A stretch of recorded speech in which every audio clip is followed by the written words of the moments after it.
Piotr Mijailich Ivasin estaba de muy mal humor. Su hermana, una muchacha soltera, se había fugado con Blasich, que era un hombre casado.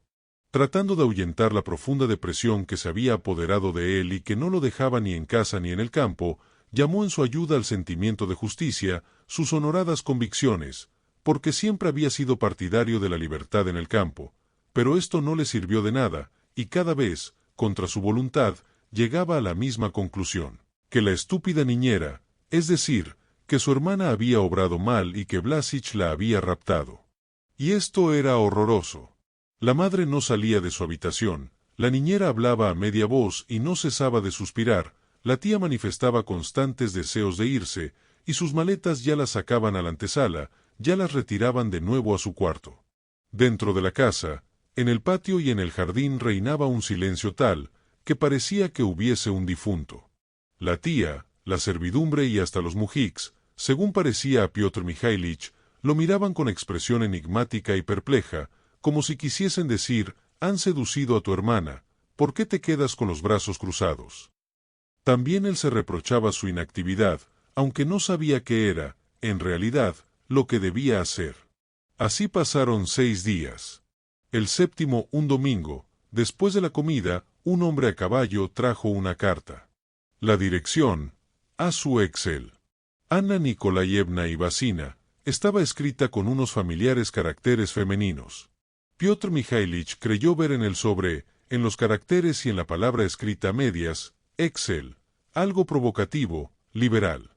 Y el liberalismo de la mujer es terco, implacable, cruel.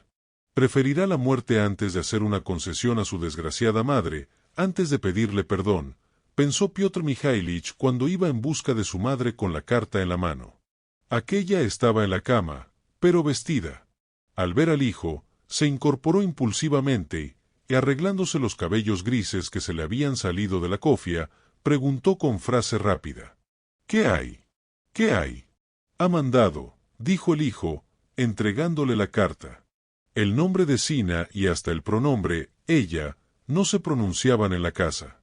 De Sina se hablaba de manera impersonal, ha mandado, se ha ido. La madre reconoció la escritura de la hija, y su cara, desencajada, se hizo desagradable. Los cabellos grises se escaparon de nuevo de la cofia. No, dijo, apartando las manos como si la carta le hubiese quemado los dedos. No, no, jamás. Por nada del mundo. La madre rompió en sollozos histéricos producidos por el dolor y el bochorno. Parecía sentir deseos de leer la carta, pero el orgullo se lo impedía. Piotr Mijailich se daba cuenta de que debía él mismo abrirla y leerla en voz alta, pero de pronto se sintió dominado por una cólera como nunca había conocido. Corrió al patio y gritó al hombre que había traído la misiva. Di que no habrá contestación. No habrá contestación. Dilo así, animal.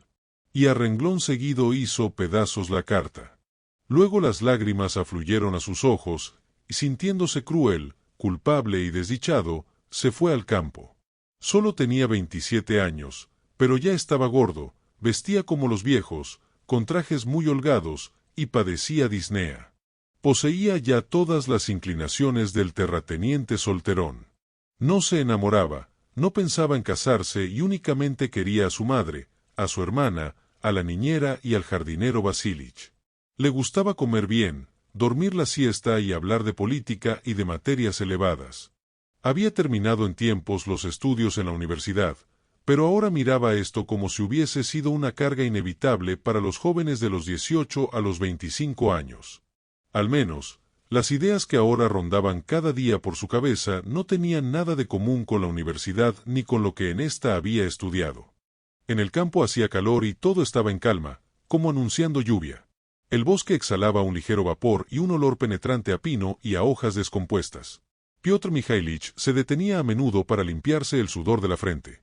Revisó sus trigales de otoño y primavera, recorrió el campo de alfalfa y un par de veces, en un claro del bosque, espantó a una perdiz con sus perdigones.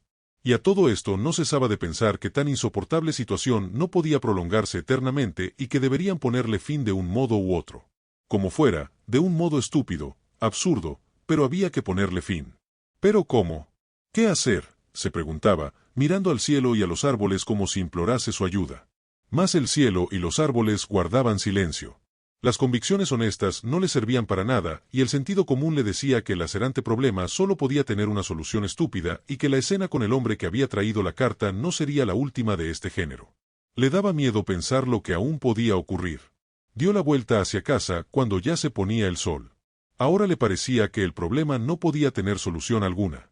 Era imposible aceptar el hecho consumado, pero tampoco se podía no aceptarlo, y no existía una solución media. Cuando, con el sombrero en la mano y haciéndose aire con el pañuelo, marchaba por el camino y hasta casa le quedaban un par de verstas, a sus espaldas oyó un campanilleo. Se trataba de un conjunto muy agradable de campanillas y cascabeles que producían un tintineo como de cristales. Solo podía ser Medovsky, el jefe de la policía del distrito, antiguo oficial de húsares que había derrochado sus bienes y su salud, un hombre enfermizo, pariente lejano de Piotr Mikhailich.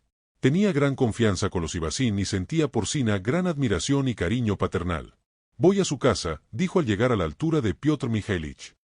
«Suba, lo llevaré». Sonreía jovialmente. Estaba claro que no sabía lo de Zina. ¿Acaso se lo hubiesen dicho y él no lo había creído? Piotr Mikhailich se sintió en una situación violenta. «Lo celebro», balbuceó, enrojeciendo, hasta el punto que se le saltaron las lágrimas, y no sabiendo qué mentira decir. «Me alegro mucho», prosiguió, tratando de sonreír, «pero Zina se ha ido y mamá está enferma». «¡Qué lástima!», dijo el jefe de policía, mirando pensativamente a Piotr Mikhailich. «¿Y yo qué pensaba pasar con ustedes la velada? ¿A dónde ha ido Zinaida Mikhailovna?» «A casa de los Sinitsky, de allí parece que quería ir al monasterio». «No lo sé a ciencia cierta». El jefe de policía dijo algo más y dio la vuelta. Piotr Mikhailich siguió hacia su casa pensando horrorizado en lo que el jefe de policía sentiría cuando supiese la verdad. Se lo imaginaba, y bajo esta impresión entró en la casa. «Ayúdame, señor, ayúdame», pensaba. En el comedor, tomando el té, estaba solo la tía. Como de ordinario, su cara tenía la expresión de quien, aunque débil e indefensa, no permite que nadie la ofenda. Piotr Mikhailich se sentó al otro lado de la mesa, no sentía gran afecto por la tía, y, en silencio, se puso a tomar el té. «Tu madre tampoco ha comido hoy», dijo la tía. «Tú, Petrusa, deberías prestar atención. Dejarse morir de hambre no aliviará nuestra desgracia». A Piotr Mikhailich le pareció absurdo que la tía se mezclase en asuntos que no eran de su incumbencia e hiciese depender su marcha del hecho de que Zina se había ido. Sintió deseos de decirle una insolencia, pero se contuvo. Y al contenerse advirtió que había llegado el momento oportuno para obrar, que era incapaz de sufrir por más tiempo. O hacer algo ahora mismo, o caer al suelo gritando y dándose de cabezadas. Se imaginó que Blasić y Zina, ambos liberales y satisfechos de sí mismos, se besaban bajo un arce, y todo el peso y el rencor que durante los 7 días se habían acumulado en él se volcaron sobre Blasić. «Uno ha seducido y raptado a mi hermana», pensó, «otro vendrá y degollará a mi madre, un tercero nos robará o incendiará la casa». Y todo esto bajo la máscara de la amistad, de las ideas elevadas y los sufrimientos. «No, no será así», gritó de pronto, y descargó un puñetazo sobre la mesa. Se puso en pie de un salto y salió con paso rápido del comedor. En la cuadra estaba ensillado el caballo del administrador. Montó en él y salió al galope en busca de Blasić. En su alma se había desencadenado una verdadera tormenta. Sentía la necesidad de hacer algo que se saliese de lo común, tremendo, aunque luego tuviera que arrepentirse durante la vida entera. ¿Llamar a Blasić miserable, darle un bofetón y luego desafiarlo? Pero Blasić no era de los que se baten en duelo, y, al sentirse tachado de miserable y recibir el bofetón, lo único que haría sería sentirse más desgraciado y recluirse más en sí mismo. Estas personas desgraciadas y sumisas son los seres más insoportables, los más difíciles de tratar. Todo en ellos queda impune. Cuando el hombre desgraciado, en respuesta a un merecido reproche, mira con ojos en que se refleja la conciencia de su culpa, sonríe dolorosamente y acerca dócilmente la cabeza, parece que la justicia misma es incapaz de levantar la mano contra él. Es lo mismo. Le sacudiré un fustazo ante ella y le diré unas cuantas groserías, decidió Piotr Mikhailich.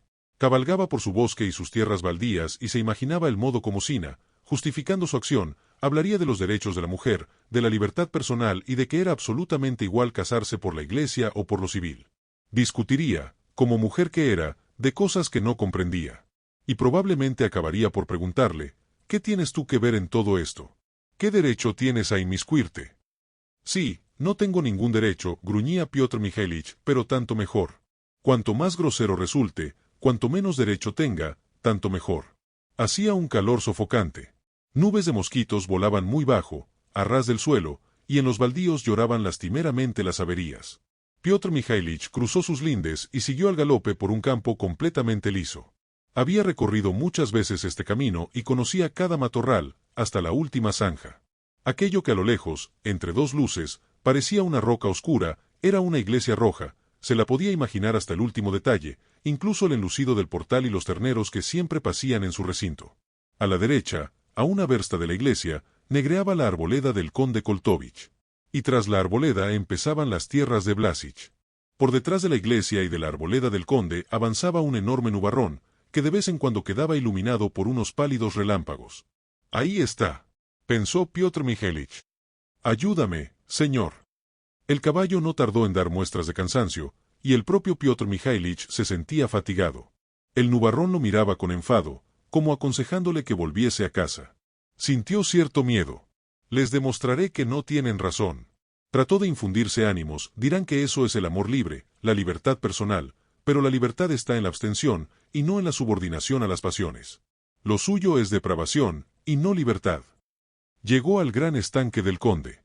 El reflejo de la nube daba a aquel un aspecto plomizo y sombrío, y de él salía una intensa humedad. Junto al dique, dos sauces, uno viejo y otro joven, se inclinaban para buscarse cariñosamente. Por este mismo lugar, 2 semanas antes, Piotr Mijailich y Blasich habían pasado a pie, cantando a media voz una canción estudiantil, No amar es destruir la vida joven. Miserable canción. Cuando Piotr Mijailich cruzó la arboleda, retumbó el trueno y los árboles zumbaron, inclinándose por la fuerza del viento. Debía darse prisa. Desde la arboleda hasta la hacienda de Blasich tenía que cruzar aún la pradera, algo así como una versta. A ambos lados del camino se alineaban los vicios abedules, de aspecto tan triste y desgraciado como Blasich, su dueño, lo mismo que él, eran delgados y habían crecido desmesuradamente. En las hojas de los abedules y en la hierba repiquetearon grandes gotas, el viento se calmó al instante y se extendió un olor a tierra mojada y a álamo. Apareció la cerca de Blasich, con su acacia amarilla, que también era delgada y había crecido más de la cuenta. En un lugar donde la cerca se había venido abajo, se veía un abandonado huerto de árboles frutales. Piotr Mijailich no pensaba ya ni en el bofetón ni en el fustazo. No sabía lo que haría en casa de Blasich. Se acobardó. Le daba miedo pensar en su hermana y en él mismo, se horrorizaba ante la perspectiva de que ahora iba a verla. ¿Cómo se comportaría ella con el hermano? ¿De qué hablarían? ¿No era preferible dar la vuelta antes de que fuese tarde? Pensando así, galopó hacia la casa por la avenida de Tilos, dejó atrás los grandes macizos de lilas, y de pronto, vio a Blasich. Este, descubierto, con una camisa de percal y botas altas, inclinado bajo la lluvia, iba de la esquina de la casa al portal. Le seguía un obrero con un martillo y cajón de clavos. Seguramente había reparado las maderas de las ventanas, batidas por el viento. Al ver a Piotr Mijailich, Blasich se detuvo. ¿Eres tú?, preguntó sonriendo. Excelente. Sí, como ves, he venido, dijo Piotr Mijailich con voz suave, sacudiéndose la lluvia con ambas manos. Perfectamente, me alegro mucho, añadió Blasich, pero sin darle la mano. Evidentemente, no se decidía a hacerlo y esperaba que se la tendieran.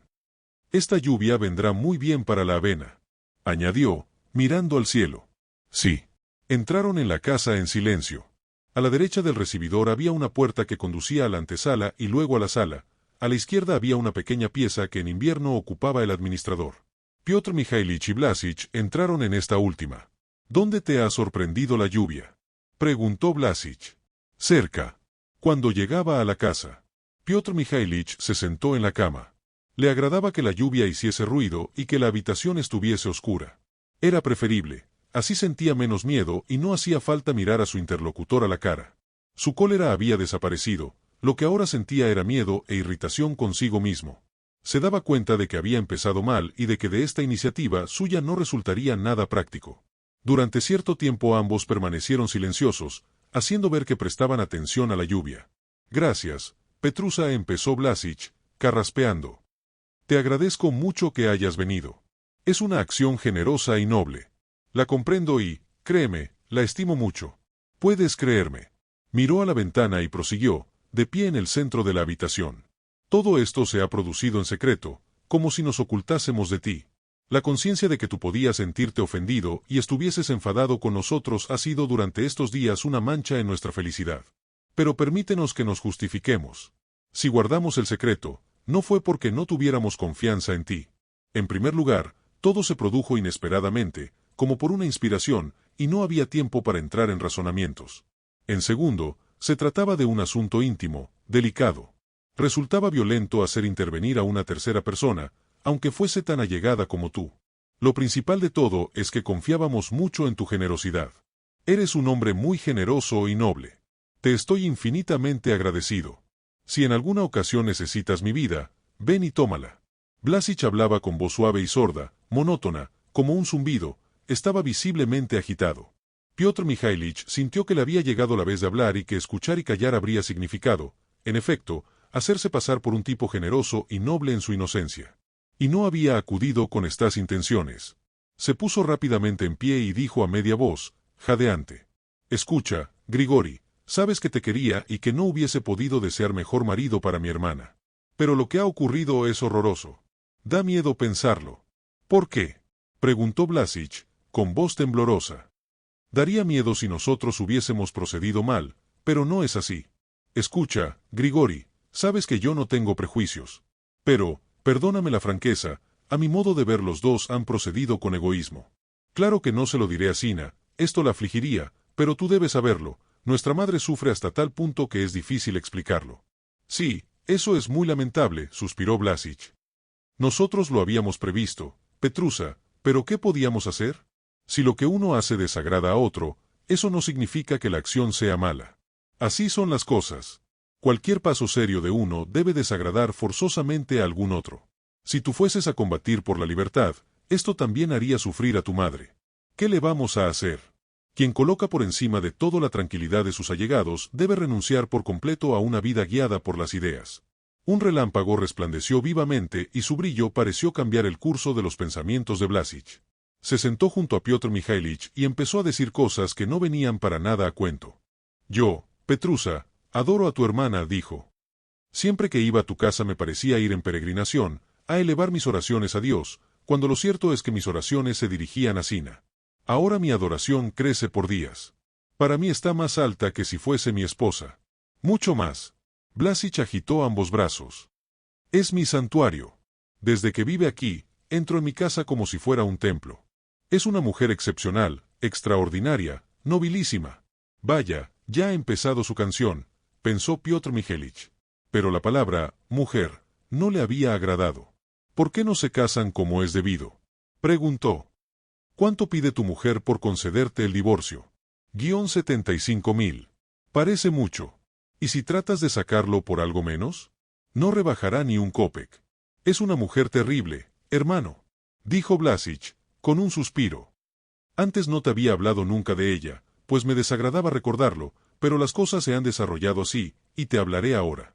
Me casé movido por un noble sentimiento pasajero, honradamente. En nuestro regimiento, si quieres saber los detalles, había un jefe de batallón que se enredó con una señorita de 18 años, es decir, hablando simplemente, la sedujo, vivió con ella 2 meses y la abandonó. Ella quedó en la situación más espantosa. Le daba vergüenza volver a casa de los padres, además de que no la aceptarían, y el amante la había dejado, como para ir a los cuarteles y venderse. Los oficiales estaban indignados.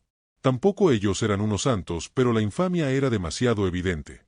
Para colmo, en el regimiento nadie podía aguantar a aquel jefe de batallón. Para hacerle ver que era un cerdo, ¿comprendes?, los tenientes y capitanes empezaron a reunir dinero para la desgraciada muchacha. Y entonces, cuando los oficiales de graduación inferior nos habíamos juntado y uno daba 5 rublos y otro 10, a mí se me subió la sangre a la cabeza. La situación me pareció muy apropiada para realizar una auténtica proeza. Acudí a ella y le manifesté con fogosas expresiones mi simpatía. Y cuando iba a verla y, luego, cuando le hablaba, la amaba calurosamente, viendo en ella a una mujer humillada y ofendida. Sí, resultó que al cabo de una semana pedía su mano. Los jefes y compañeros encontraron que este matrimonio era incompatible con la dignidad de un oficial. Esto fue como si echaran aceite al fuego. Yo, comprendes, escribí una larga carta en la que afirmaba que mi acción debía ser escrita en la historia del regimiento con letras de oro, etc. La mandé al jefe y envié copias de ella a los compañeros. Estaba exaltado, se entiende, y hubo palabras fuertes. Me pidieron que dejara el regimiento. Por ahí tengo guardado el borrador, te lo daré para que lo leas. La carta estaba escrita con mucha emoción. Podrás ver los honestos y sinceros sentimientos que entonces me movían. Solicité la baja y vine aquí con mi mujer. Mi padre había dejado algunas deudas, y carecía de dinero, y ella, desde el primer día, hizo muchas amistades, empezó a presumir y a jugar a las cartas, y tuve que hipotecar la hacienda. Se conducía muy mal, y eres tú, entre todos mis vecinos, el único que no ha sido su amante. Al cabo de 2 años, para que me dejase, le di todo cuanto entonces tenía, y se fue a la ciudad. Sí. Y ahora le paso 2000 rublos al año. Es una mujer horrible.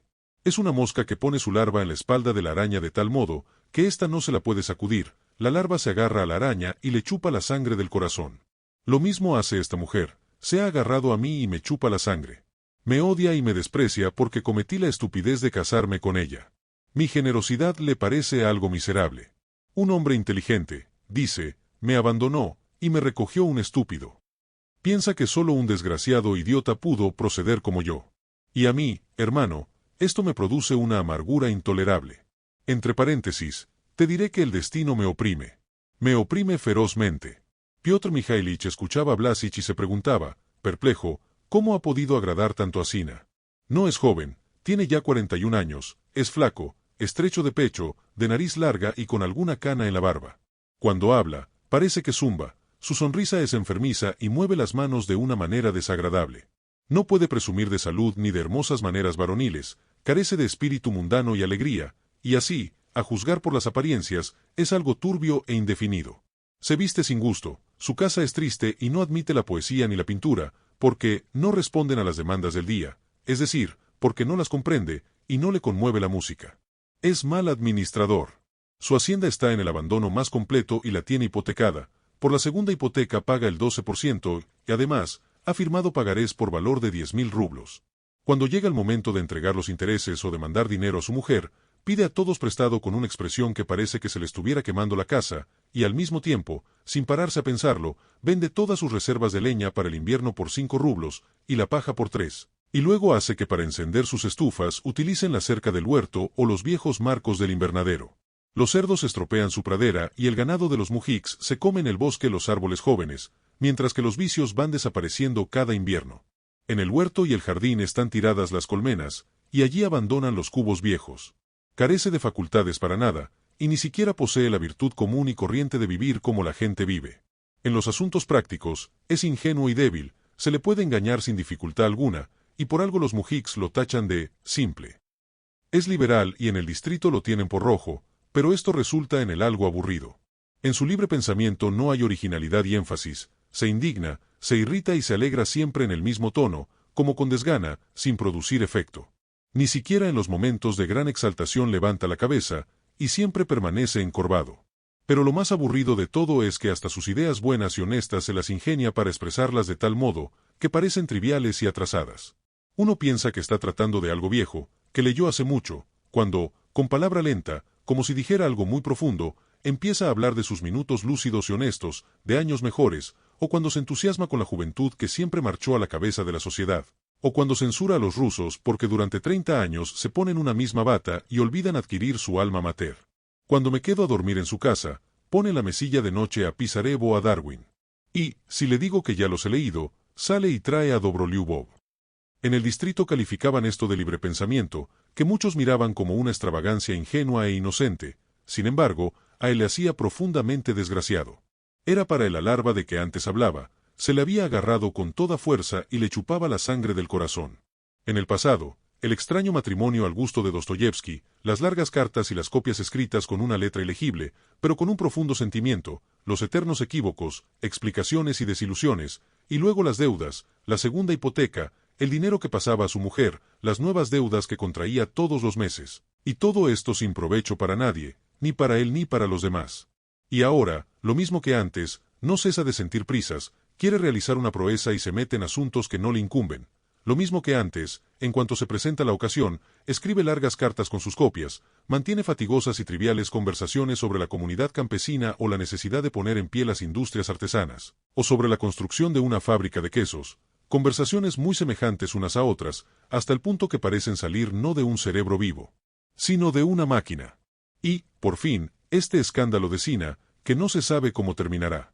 Y entre tanto Sina es joven, solo tiene 22 años, es bonita, elegante y jovial, le gusta reír y charlar, es muy aficionada a las discusiones y siente pasión por la música, muestra buen gusto en la elección de vestidos, libros y muebles, y en su casa no habría sufrido una habitación como esta, en la que se huele a botas y a vodka barato.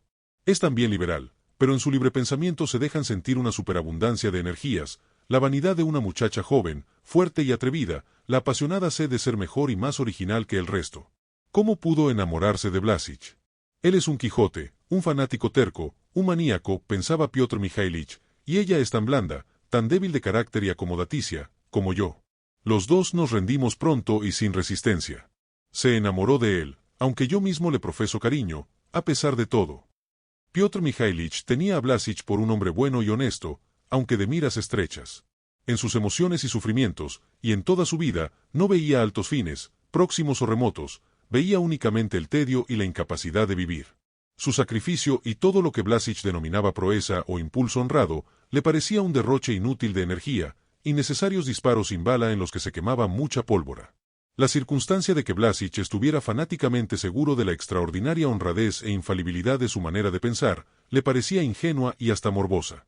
En cuanto al hecho de que se las hubiera ingeniado toda su vida para confundir lo mezquino con lo sublime, que se hubiera casado estúpidamente y lo considerase una proeza, y que luego hubiera buscado a otras mujeres, viendo en ello el triunfo de una idea, todo esto resultaba sencillamente incomprensible.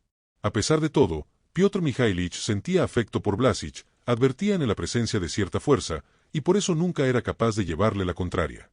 Blasich se había sentado junto a él para charlar bajo el rumor de la lluvia, en la oscuridad, y ya carraspeaba dispuesto a contar algo largo, por el estilo de la historia de su boda. Pero Piotr Mikhailich no hubiera podido escucharlo. Lo abrumaba la idea de que dentro de unos minutos iba a ver a su hermana. Sí, no has tenido suerte en la vida, dijo suavemente. Pero, perdóname, nos hemos apartado de lo principal. No era de eso de lo que teníamos que hablar. Sí, tienes razón. Volvamos a lo principal, asintió Blasich, y se puso en pie. Escucha lo que te digo, Petrusa, nuestra conciencia está limpia. No nos ha casado un sacerdote, pero nuestro matrimonio es perfectamente legítimo. No voy a demostrarlo ni tú tienes por qué oírlo.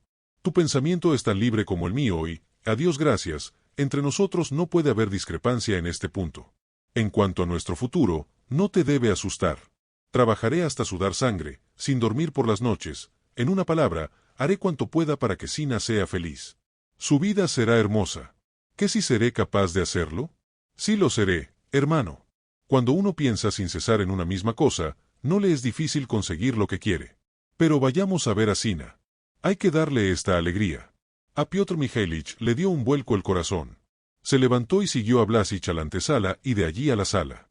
En esta pieza, enorme y sombría, no había más que un piano y una larga fila de viejas sillas, con incrustaciones de bronce, en las que nadie se sentaba nunca. Sobre el piano ardía una vela. De la sala pasaron en silencio al comedor, otra habitación amplia y poco confortable en el centro de la cual había una mesa redonda plegable, de 6 gruesas patas, sobre la cual lucía también una única vela. El reloj, de caja roja parecida a la urna de un icono, marcaba las 2:30. Blasich abrió la puerta del cuarto vecino y dijo: «Sinochka, ha venido Petrusa». Se oyeron pasos precipitados y en el comedor entró Sina, alta, un tanto gruesa y muy pálida, tal como Piotr Mikhailich la había visto la última vez en casa, vestida con falda negra, blusa roja y un cinturón de gran hebilla. Atrajo hacia sí a su hermano con un abrazo y le dio un beso en la sien.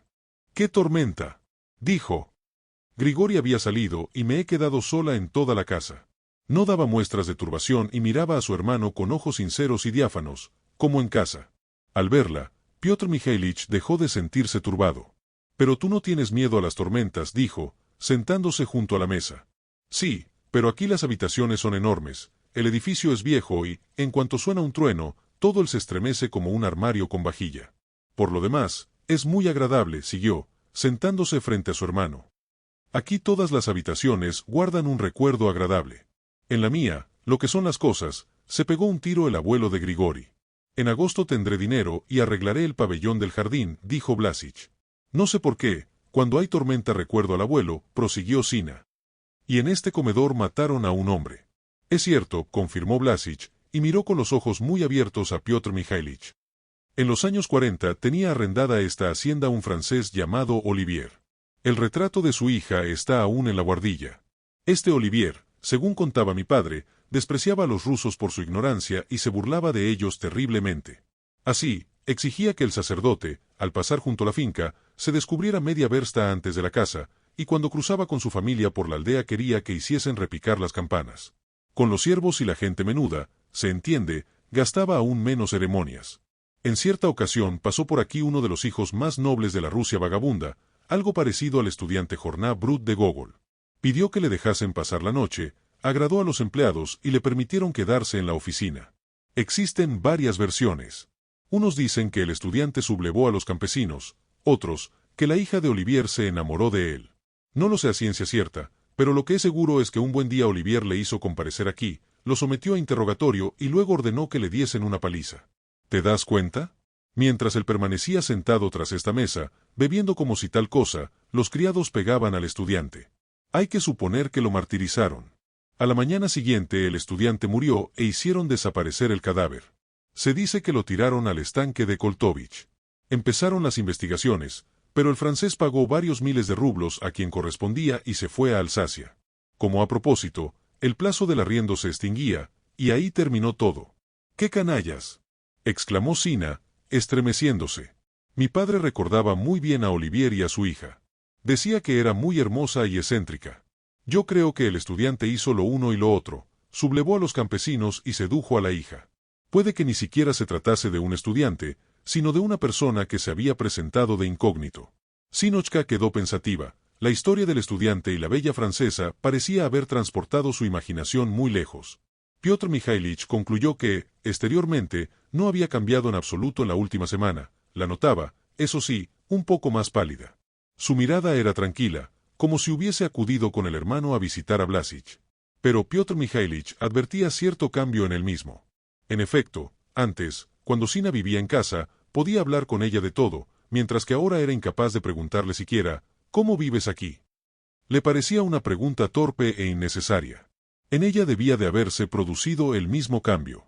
No mostraba prisa en hablar de la madre, de su casa, de su historia amorosa con Blasich, no se justificaba, no decía que el matrimonio civil era mejor que el eclesiástico, no mostraba inquietud y se había quedado tranquilamente meditando en el caso de Olivier.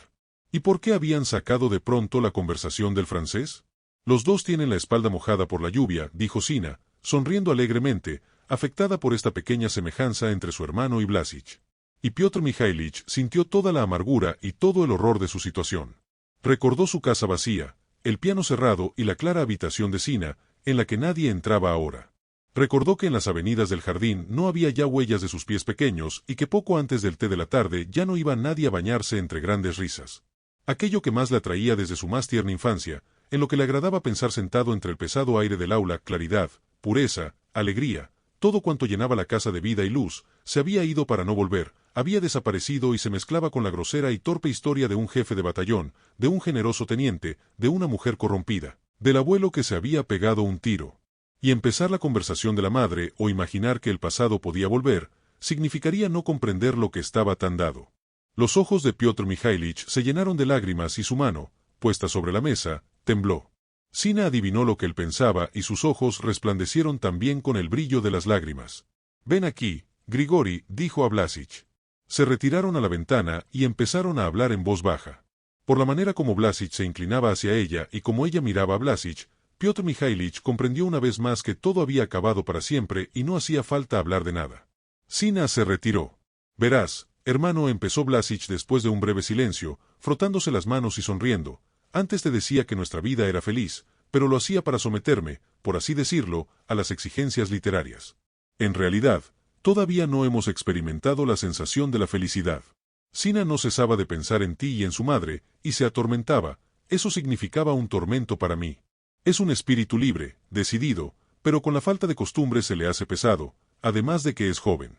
Los criados la llaman señorita. Parece que es algo sin importancia, pero esto la preocupa. Así es, hermano». Sina trajo un plato de fresas. Tras ella entró una pequeña doncella de aspecto sumiso. Puso en la mesa un jarro de leche, y antes de retirarse, hizo una inclinación muy profunda. Tenía algo de común con los viejos muebles, daba la sensación de algo estupefacto y aburrido. La lluvia había cesado.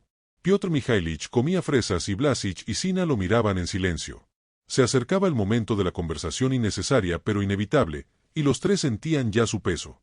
Los ojos de Piotr Mikhailich se llenaron de nuevo de lágrimas, apartó el plato y dijo que ya era hora de volver, pues se le iba a hacer tarde y acaso empezase de nuevo la lluvia. Llegó el momento en que Sina, por razones de decoro, debía sacar la conversación sobre los suyos y su nueva vida. «¿Qué hay en casa?», preguntó con frase rápida, y su pálido rostro tembló ligeramente. «¿Y mamá?». «Ya la conoces», contestó Piotr Mikhailich, apartando la vista. «Petrusa, tú has pensado mucho en lo sucedido», siguió ella, agarrando a su hermano de la manga, y él comprendió lo difícil que le era hablar. «¿Has pensado mucho? Dime, ¿podemos esperar que mamá se reconcilie alguna vez con Grigori y acepte toda esta situación?». Estaba junto a él, mirándolo a la cara, y él se asombró al verla tan hermosa y al pensar que nunca lo había advertido. Y el hecho de que su hermana, tan parecida físicamente a la madre, delicada y elegante, viviera en casa de Blasich y con Blasich, junto a aquella doncella, junto a la mesa de 6 patas, en una casa donde había matado a palos a un hombre, el hecho de que ahora no volviese con él a casa, sino que se quedase allí a dormir, le pareció un absurdo increíble. «Ya conoces a mamá», dijo, sin contestar a la pregunta. «A mi modo de ver, convendría observar, hacer algo, pedirle perdón. Pero pedir perdón significa admitir que hemos procedido mal. Para la tranquilidad de mamá, estoy dispuesta a mentir, pero esto no conducirá a nada. La conozco. En fin, sea lo que sea», añadió Sina, contenta de que lo más desagradable hubiese quedado dicho. «Esperaremos 5 años, 10, aguantaremos, y sea lo que Dios quiera». Tomó a su hermano del brazo y, al pasar por la oscura antesala, se apretó a su hombro. Salieron al portal. Piotr Mikhailich se despidió, montó a caballo y emprendió la marcha al paso. Sina y Blasich siguieron con él para acompañarle un rato. Era una tarde apacible y tibia, y en el aire había un maravilloso olor a heno. En el cielo, entre las nubes, brillaban las estrellas. El viejo jardín de Blasich, testigo de tantas historias penosas, dormía envuelto en la oscuridad, y al pasar por él se despertaba en el alma un sentimiento de melancolía. «Sina y yo hemos pasado hoy, después de la comida, un rato verdaderamente magnífico», dijo Blasich. «La he leído un excelente artículo sobre los emigrados. Debes leerlo, hermano. Te gustará. Es un artículo notable por su honradez. No he podido resistirlo y he escrito a la redacción una carta para que se la entreguen al autor. Una sola línea. Le doy las gracias y estrecho su honrada mano». Piotr Mikhailich estuvo tentado de decir, «No te metas en lo que no te importa», pero guardó silencio. Blasich caminaba junto al estribo derecho y Sina junto al izquierdo. Los dos parecían haber olvidado que tenían que volver a casa, aunque había mucha humedad y quedaba ya poco hasta la arboleda de Koltovich. Piotr Mikhailich se dio cuenta de que esperaban algo de él, aunque ellos mismos no sabían qué, y sintió por los dos una profunda piedad. Ahora, cuando marchaban junto al caballo pensativos y sumisos, tuvo la profunda convicción de que eran desgraciados y de que no podían ser felices, y su amor le pareció un error triste e irreparable. La piedad y la conciencia de que no podía hacer nada en su favor le produjo esa enervación en que, para evitar el fatigoso sentimiento de la compasión, uno está dispuesto a cualquier sacrificio. «Vendré alguna vez a pasar la noche con ustedes». Pero esto parecía como si hubiese hecho una concesión y no lo satisfizo. Al detenerse junto a la arboleda de Koitovich para despedirse definitivamente, se inclinó hacia su hermana, puso la mano en su hombro y dijo: «Tienes razón, Sina, has hecho bien». Y, para no añadir nada más y no romper a llorar, dio un fustazo al caballo y se perdió al galope entre los árboles. Al entrar en la oscuridad, volvió la cabeza y vio que Blasich y Sina regresaban a casa por el camino, él a grandes zancadas y ella como a saltitos, y conversaban animadamente. «Soy una vieja», pensó Piotr Mikhailich. «Venía para resolver la cuestión y aún la he enredado más. Bueno, que se queden con Dios». Se notaba apesadumbrado. Cuando terminó la arboleda puso el caballo al paso y luego, junto al estanque, lo detuvo. Sentía deseos de permanecer inmóvil y pensar. La luna había salido y se reflejaba como una columna rojiza al otro lado del estanque. A lo lejos retumbó el sordo estruendo del trueno.